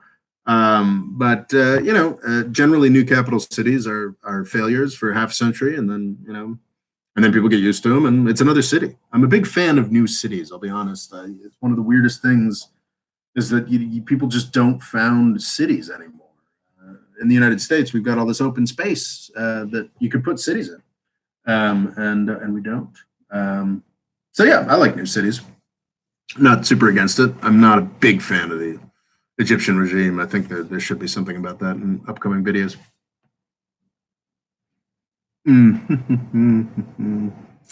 Mark Bowler has no questions. But Monty BKH has a question. Question: is there a possibility to leave Iran for Iran to leave the non-proliferation treaty, like Zarif threatened in Parliament? Do you think that will happen? I don't. Yeah, I don't know. I think honestly, I've just been stunned by Iran's restraint. Frankly, I mean, considering everything that the Trump administration has done to antagonize them. I think Iran is probably in a waiting period right now, as the world is, to see whether the United States is dumb enough to reelect Donald Trump. I think if Trump gets reelected, then yeah, I think it's sort of like then the deluge. Iran has just kept on taking it for 2 years now, since the abandonment of the JCPOA, the Iran nuclear deal. But yeah, I do think there's a real chance that if I think there's a real chance that if I completely lost track. Sorry, I got caught up in the chat thing. I do think there is a real. What were we even talking about? There's a real chance of something. Sorry. No, we weren't talking about Egypt. I completely forgot what we were talking about. So I guess I'm just going to ask a new question. Deal with a new question. Yathi the Canuck asks, oh, it has to do with Avatar, The Last Airbender. So that's what the Earth people versus the Fire people were. I guess that's for the millennials. I am not a millennial. I'm a middle-aged man. You know, I always meant to watch the Last Airbender cartoon, though. I heard that was very good. I just have a lot of TV out there that I don't watch. That's a very interesting question. Logical Extreme asks, is the coronavirus China's Chernobyl? I think I saw somewhere, and this, you shouldn't make too much about it, but apparently it was on some Chinese social media, the idea of like, oh, now I understand that HBO TV series, Chernobyl. For those who don't know, Chernobyl was I don't think it's technically a meltdown, but it was a horrific nuclear plant disaster in the Soviet Union in the mid 80s. Tremendously poorly handled. HBO did a fantastic dramatization miniseries around the incident last year. I'd highly recommend it. I'm sure that's an over dramatized version, but I think there's a lot of truth. It was a horrific accident, and it really undermined faith in the Soviet Union and sort of support for the Soviet Union across the Soviet Union and the world. And many argue that the Berlin Wall would not have fallen and the Soviet Union would not have disappeared so quickly between 1989 and 1992 if it weren't for that disaster, Chernobyl. Yeah, so apparently Chernobyl was trending on some small parts of Chinese social media. I don't think we probably shouldn't get ahead of ourselves. I think China's going to need a couple years of no economic growth. Not no, yeah, no. I mean, it's going to need a fairly serious economic crisis, which this coronavirus thing could very well prompt before we can talk seriously about the fall of the Chinese Communist Party. So yeah, I mean, I think absolutely, it absolutely affects the credibility of China's system, and there's very real dissent and acknowledgement of that. But I think it's a little early. I don't think this means we're 4 years out from the fall of the Chinese Communist Party. We could be. All these things will always be surprises. But yeah, it's yeah, I don't think we shouldn't get too optimistic about that sort of thing. But yeah, absolutely, it's a blow to the credibility. Oh, that was the question I forgot about. Like, is there a possibility that Iran will leave the non-proliferation treaty? Yeah, I think a lot depends on what happens with the 2020 election. Okay. The fate of Iran. Can they survive if Trump is reelected, or will there be war? The thing is, I think that Iran would do great in a war against the United States, because it's not like the United States is going to invade Iran. We just don't have the money for that anymore. And the cost in lives would be too high. What we would do is we would just absolutely wipe out Assad and any Iranian any Iranian soldiers or Iran-affiliated militias in Iraq and Syria. I think that would be horrific. I think the U.S. would immediately win. It would be an Iraq thing. The U.S. would immediately win and then spend 4 or 5 years losing thousands of soldiers and getting angrier and angrier about it, and then just throwing up their hands and leaving.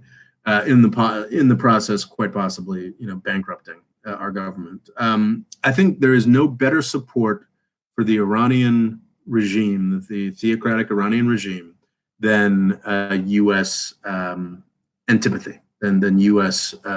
fighting against it. No better support. I think a war between U.S. and Iran would probably be good for the Iranian theocratic regime. And if we did succeed in getting those guys killed, the folks who are in charge right now, they'd reemerge later, like the Taliban. We defeated and destroyed the Taliban, and now we're negotiating with them. And 5 to 10 years from now, the Taliban will probably be running Afghanistan again. So yeah. All right. Local Extreme says something very flattering. He says everything Rob has predicted about Saudi Arabia has come true. I think that's a bit over the top. I think I said that the Saudi Arabia IPO would never happen. The Saudi Aramco IPO would never happen. That's not exactly what I said. I've got a video on it.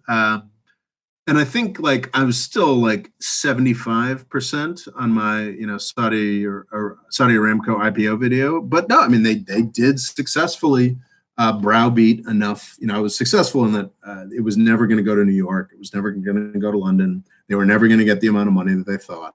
But they did successfully, browbeat enough rich Saudis and UAE people to buy, inject another $26 billion into sort of the Saudi government coffers. So the Saudi Aramco IPO was more successful than I expected it to be, but 90%, but 10% as successful as MBS had hoped it would be, if that makes sense. So, I couldn't say I'm not infallible on this stuff. I mean, I'm flattered a little bit, but that's not true. But I think the general trend I've been pretty right on, and now the IMF agrees with me. Anyway, okay. Next question. Okay.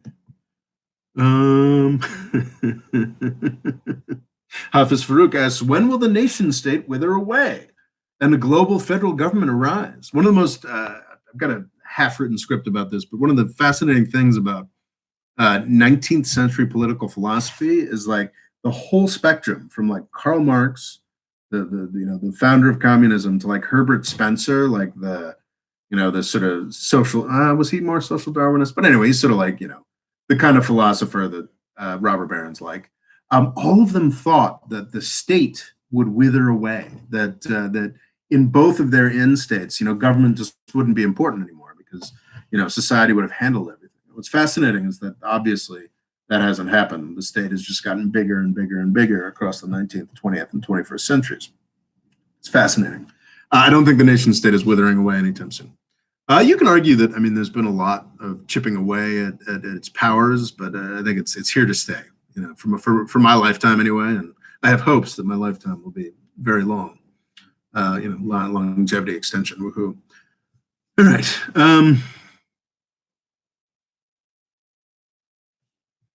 Questions. Do you condemn what happened in Iowa? I don't think condemn is the right thing. I think it's a goddamn shame. I think it's an indication that everybody should probably pay a little more attention to political processes and support them a little more. It was sort of who would I condemn exactly? Because it was sort of a perfect storm of fuck ups between the campaigns, the Iowa Democratic Party, the Democratic National Committee. I condemn the idea that we're just going to throw out the Iowa caucus now. I think that's kind of sad. So no, I don't condemn what happened in Iowa. Oh boy. That's interesting. I have not been following it at all, and thank you, Mahdi BKH, for bringing this up. Today in Iran is the parliament election day.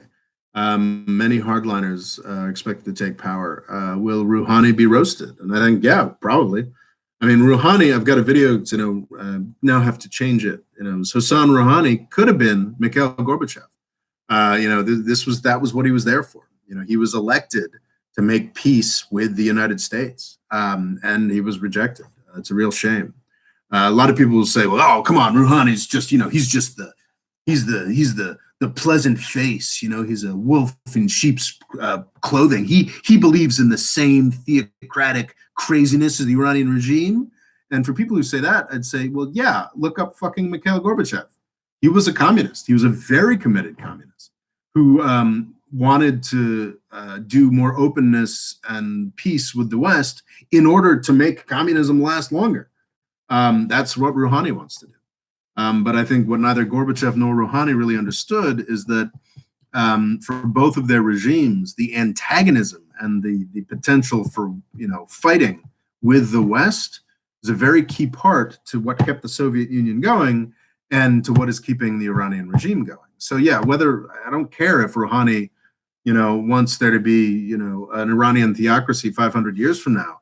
Rouhani's openness, much like Gorbachev's openness, worked against the Soviet Union, could have brought about the end of the Iranian regime very easily if we just followed up on the JCPOA. With what's interesting about the Iran nuclear deal is that while we observed some of the aspects of that, Iran didn't get the benefits from that were promised. U.S. banks, European banks, still made it very difficult to deal with Iran, even at the height of their renewed oil production. If what should have happened is the Iran nuclear deal should have happened, and then the next steps should have started. The next negotiation should have started. We should have started negotiating on Syria. We should have started negotiating on Afghanistan. We should have started negotiating in the context of a recovering Iranian economy where U.S. business became more and more infiltrated. Every regime change, successful regime change in the 20th century, from all of Eastern Europe to Latin American dictatorships to the Asian tigers, which were all dictatorships in the 80s, U.S. business came first. And that's what should have happened with the JCPOA. Boeing should have been in there. Oil majors should have been in there. The Iranian regime would have disintegrated. But instead, we got fucking dipshit Orange Baboon who fucked it all up.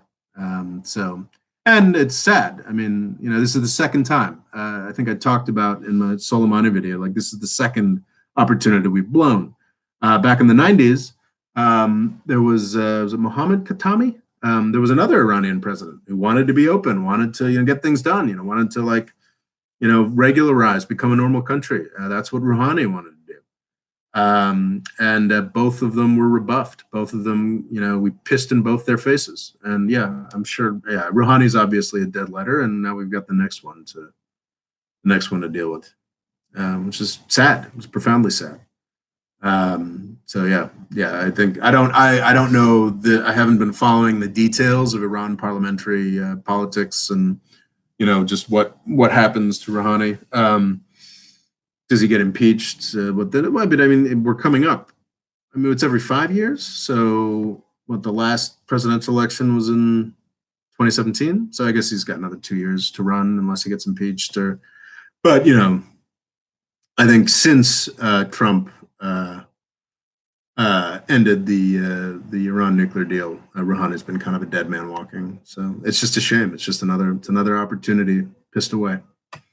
Mostly because we want to keep selling weapons. Jasser asks, how are the Kurds in Turkey today treated? That's a very diverse question. That is a very that's interesting. So the Kurds, it's confusing. I have many friends. I have Turkish nationalist friends who have Kurdish grandparents. I have friends who consider themselves very committed Kurds, who have one Kurdish grandparent. So it's for some in Turkey, Kurdish identity is a choice. For others, it is not. In some regions, another really important thing is region-wise.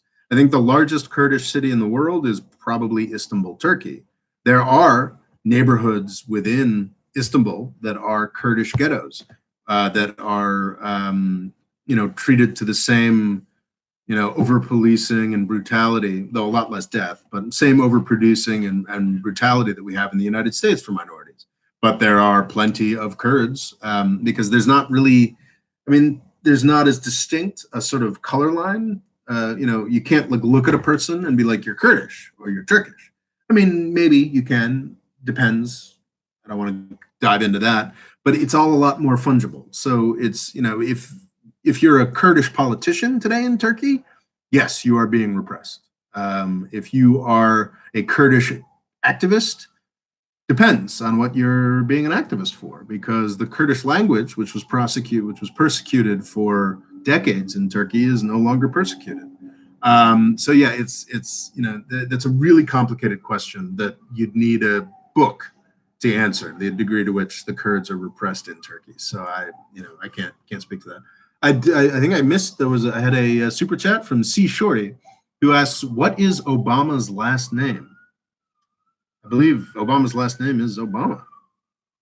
Barack Hussein Obama. Am I missing a detail here? Amjad Al-Nasir Lidin Ala Yazan asks, the Freemasons are clearly losing power. Do you think a World War III will happen to come with a new world order? I think the Freemasons have been losing power for a long, long time. It's kind of sad, actually. I live in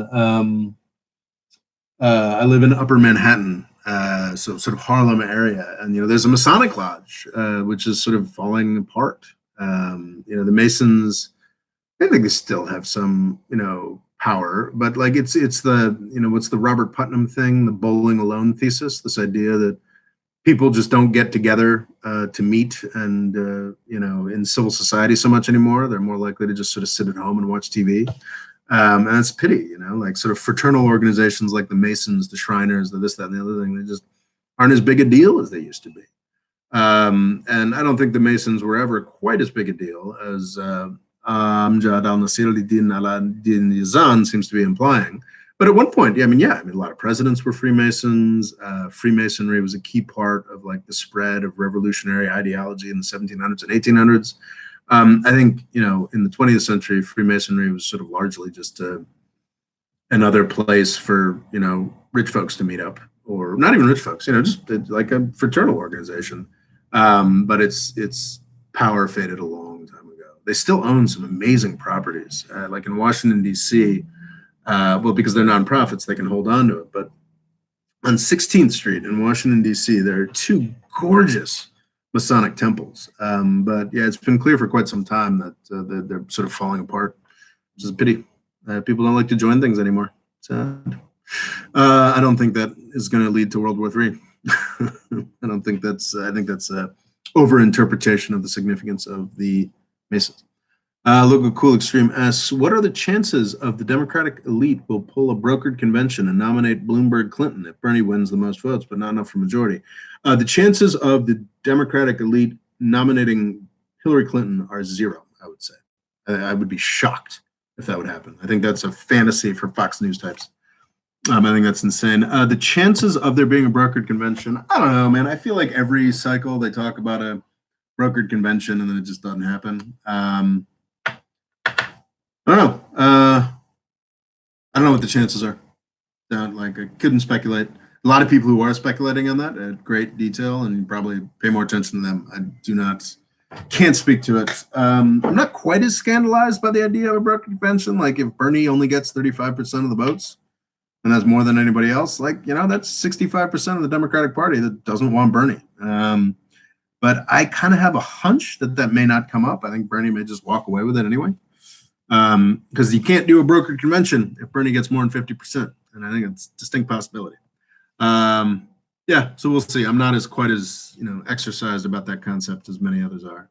there's a lot of it's fascinating in the coverage of elections. Like there's a topic that's a hot topic, and everybody's fucking on it for a while, and then it just sort of something will change. Like there'll be another primary election, and then the thing that everybody was obsessed with will just sort of evaporate. Like the Bloomberg thing was fascinating. I mean, on Tuesday, like when I uploaded my last video, Tuesday of this week, Bloomberg was going to run away with the whole thing. Like he's leading the polls in Florida. He's spent $400 million. He's absolutely going to be the nominee, and people were panicking and da da da. And then in a debate, and this very rarely happens, but it happened on Wednesday. He went to a debate and just got the shit kicked out of him. Like just got like embarrassed. So now nobody's quite as worried about Bloomberg, and that could change completely. Like on Super Tuesday, maybe all the money that he's spewing out means that he gets a ton of votes.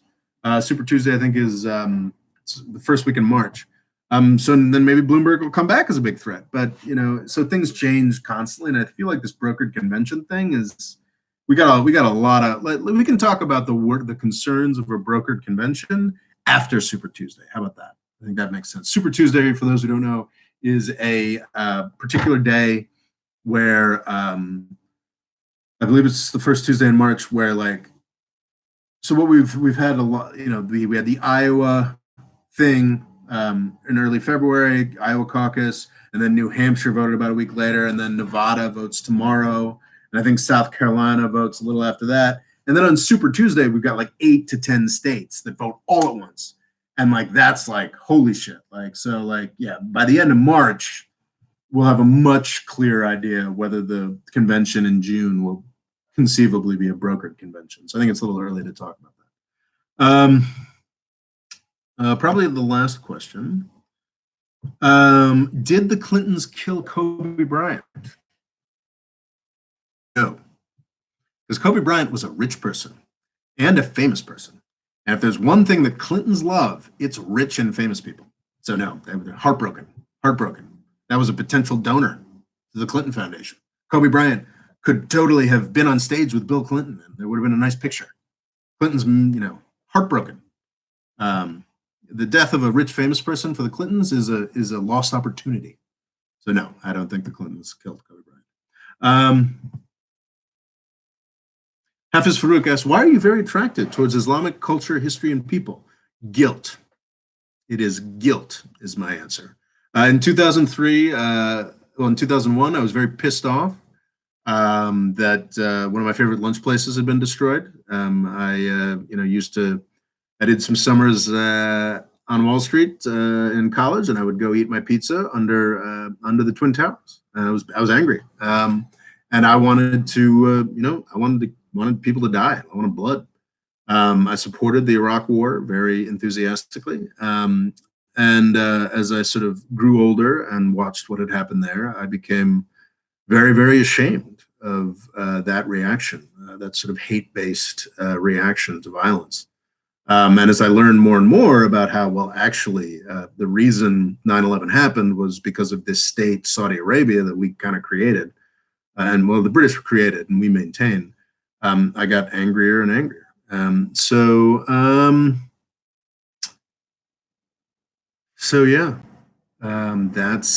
I feel guilty, essentially. So I went to Turkey and lived there for 6 years. I mean, also because it was fun, a lot of fun. And just sort of learn more about the region, learn more about what was going on. And I really think in a lot of ways, the Islamic world is not really so different. I'm a man of the West. I'm a man of, European civilization and whatnot. And Islam it's just the sort of Muslim countries. It's just the flip side. It's actually very much a part of the West. There's so much has in common. So that's sort of one way that I think about it as well. But honestly, mostly it's guilt. I was very bloodthirsty, early 20-something, and I feel very stupid about that. So I think I've invested a lot of time and thought and reading and this website into hopefully making it so something like that never happens. Something like 9/11 or the war on terror that's killed roughly 1 million innocent people. since then. So, um,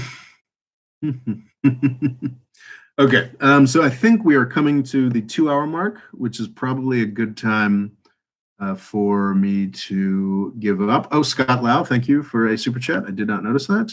Were there other super chats up here that I missed? We've got Mark Bowler. Thank you guys. Generosity. I'm very grateful.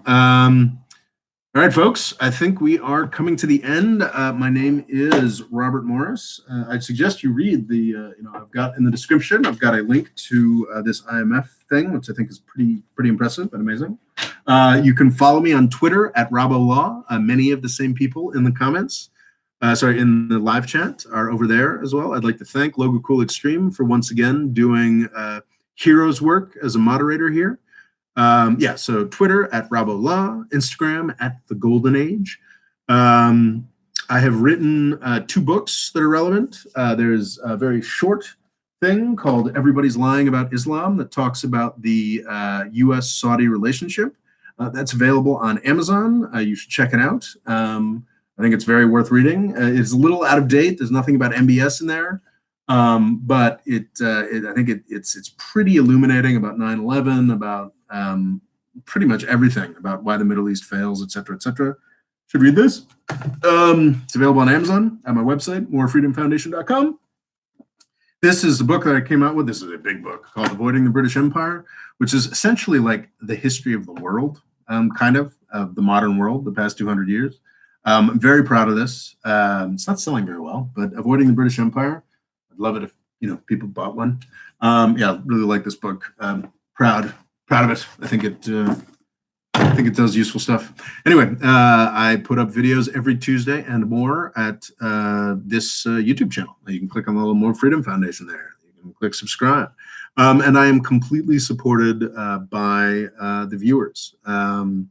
It is Patreon more than anything else that keeps me eating every month. And I would be honored if folks considered clicking on the Patreon link to find out more about my crowdfunding thing and perhaps chipped in. There's also a link to that in the description. Thank you all so much for being here. Nice. Al-Just Shmiria, got it. Yes, looks like EC Comics in the 1950s. That is very conscious. That was what I was going for. You got Uncle Sam here, and you've got the beat up John Bull, the symbol of the British Empire here. Very much EC Comics I'm going for. Yeah, good call. Anyway, it's a great book. Bye. Thank you all. None of this is possible without you guys. We got a ton of, I think we had like 150 views for 150 viewers at one time for a lot of this. I think that may be a new high. I'm excited to check out those viewership numbers. None of this exists without you folks, and I'm tremendously grateful that you've kept me doing this for like 6 years now. It's amazing. Thanks very much, and have an amazing weekend. Did I miss anything? All right, there we go. Yes, we're ending the stream.